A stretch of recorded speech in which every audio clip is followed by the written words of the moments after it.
ನಮಸ್ಕಾರ ಎಲ್ಲರಿಗೂ. ನಾನಿವತ್ತು ಗಿಫ್ಟ್ ರ್ಯಾಪರಿಂದ ಒಂದು ಮಾಲೆ ಮಾಡೋದನ್ನು ಹೇಳ್ಕೊಡ್ತಾ ಇದ್ದೀನಿ. ಬನ್ನಿ ಹೇಗೆ ಮಾಡೋದಂತ ನೋಡೋಣ.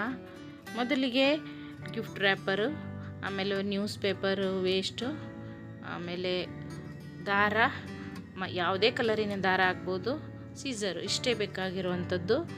ಈಗ ಮೊದಲಿಗೆ ಮಧ್ಯದಲ್ಲಿ ಕಟ್ ಮಾಡ್ಕೊಳ್ಬೇಕು ಗಿಫ್ಟ್ ರ್ಯಾಪರನ್ನು.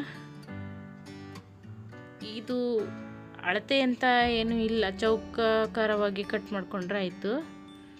ಹೀಗೆ ಮಡ್ಚುತ್ತಾ ಕಟ್ ಮಾಡ್ಕೊಂಡ್ರೆ ಆಯಿತು. ಒಂದೊಂದೇ ಚೌಕ ಕಟ್ ಮಾಡೋದಕ್ಕಿಂತ ಹೀಗೆ ಎಲ್ಲ ಒಟ್ಟಿಗೆ ಮಾಡೋದ್ರಿಂದ ಬೇಗ ಕೆಲಸ ಆಗುತ್ತೆ. ಹೀಗೆ ಅಂದಾಜಲ್ಲಿ ಚೌಕಾಕಾರವಾಗಿ ಕಟ್ ಮಾಡ್ತಾ ಹೋಗೋದು. ಇದರಲ್ಲಿ 2 ಕಲರ್ ಇದೆ, ರೆಡ್ ಕಲರ್ ಮತ್ತು ಸಿಲ್ವರ್ ಕಲರು. ಎರಡೂ ಬದಿಯಿಂದನೂ ಮಾಡ್ಕೊಳ್ಬೋದು ನಾವು. 2 ಕಲರ್ ಆಗ್ತದೆ ನಮಗೆ. ಹಾಗೆ ಇದರಲ್ಲಿ ಗೋಲ್ಡನ್ ಕಲರ್, ಹಸಿರು ಕಲರು, ತುಂಬ ಕಲರೆಲ್ಲ ಸಿಗುತ್ತೆ ಗಿಫ್ಟ್ ರ್ಯಾಪರು. ಮನೇಲಿ ಸುಮ್ಮನೆ ವೇಸ್ಟಾಗಿ ಬಿಸಾಡೋದಕ್ಕಿಂತ ಹೀಗೆ ಬಳಕೆ ಮಾಡೋದ್ರಿಂದ ಅದು ಒಂದು ಉಪಯೋಗ ಆಗ್ತದೆ. ನೋಡಿ, ಹೀಗೆ ಪೇಪರನ್ನು ಸಣ್ಣ ಸಣ್ಣ ಉಂಡೆಗಳನ್ನಾಗಿ ಮಾಡಿಟ್ಕೊಳ್ಬೇಕು. ಹೀಗೆ ಕೈಯಿಂದನೇ ಸ್ವಲ್ಪ ತಗೊಂಡು ಉಂಡೆನ ಮಾಡಿಕೊಂಡು ಅದನ್ನು ಹೀಗೆ ಮಧ್ಯದಲ್ಲಿ ಇಟ್ಟು ಹೀಗೆ ಸುತ್ತಿ, ಇದಕ್ಕೆ ದಾರ ಸುತ್ತಿ ಗಟ್ಟಿಯಾಗಿ ಗಂಟು ಹಾಕಿದರೆ ಆಯಿತು. ಹೀಗೆ ಸುತ್ತ ಗಟ್ಟಿ ಮಾಡಿ ದಾರನ ಕಟ್ ಮಾಡೋದು. ಈಗ ರೆಡ್ ಕಲರಿಂದ ಆಯ್ತಲ್ವಾ, ಈಗ ಸಿಲ್ವರ್ ಕಲರಿಗೂ ಸೇಮ್ ಹೀಗೆ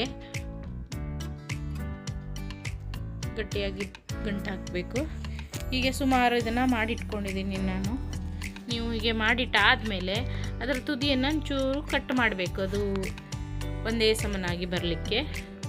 ಈಗ ಹೂ ಕಟ್ತಿರಲ್ವ ಮನೇಲಿ, ಅದೇ ರೀತಿಯಾಗಿ ಕಟ್ತಾ ಹೋಗೋದು. ದಾರ ತಗೊಂಡು ಕಟ್ತಾ ಹೋದಾಗೆ 10 ಈ ಹೂವು ಮತ್ತು 10 ರೆಡ್ ಕಲರಿನ ಹೂವು ಹಾಕಿದರೆ ಆಯಿತು. ಈಗ 10 ಹೂವು ಸಿಲ್ವರ್ ಕಲರಿಂದ ಹಾಕಿ, ಆಮೇಲೆ 10 ಹೂವು ರೆಡ್ ಕಲರ್ದು ಹಾಕ್ತಾ ಬನ್ನಿ. ಈಗ ನಾನು ಹಾಕ್ತಾ ಇದ್ದೀನಿ ನೋಡಿ.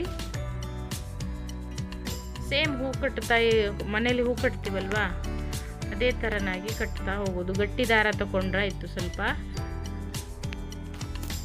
ಗಟ್ಟಿಯಾಗಿ ಹೀಗೆ ಹಾಕ್ತಾ ಹೋದರೆ, ಈಗ 10 ಇದನ್ನ ಹಾಕಿ ಆದಮೇಲೆ ರೆಡ್ ಕಲರ್ 10 ಕಲರ್ ಹಾಕೋದು. ನಾನಿಲ್ಲಿ ಸಿಲ್ವರ್ ಮತ್ತು ರೆಡ್ ಕಲರ್ ಒಂದೇ ಪೇಪರಿಂದ 2 ಕಲರ್ ಮಾಡ್ತಾಯಿದ್ದೀನಿ. ನೀವು ನಿಮಗೆ ಇಚ್ಛೆಗೆ ಅನುಸಾರವಾಗಿ ಕಲರಿಂದ ಮಾಡಿದರೂ ಚೆಂದ ಆಗ್ತದೆ, ಇಲ್ಲ 2 ಕಲರ್ ಸಿಂಗಲ್ ಕಲರ್ ಮಾಡಿದರೂ ಚೆಂದ ಆಗ್ತದೆ.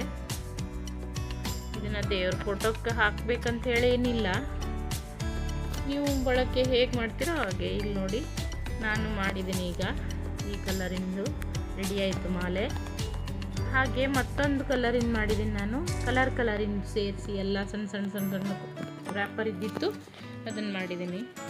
ನೀವು ಮನೇಲಿ ಟ್ರೈ ಮಾಡಿ, ಹೇಗಾಗಿದೆ ಅಂಥೇಳಿ ಕಮೆಂಟ್ ಮಾಡಿ, ಶೇರ್ ಮಾಡಿ. ಧನ್ಯವಾದಗಳು ವಿಡಿಯೋ ನೋಡಿದ್ದಕ್ಕಾಗಿ.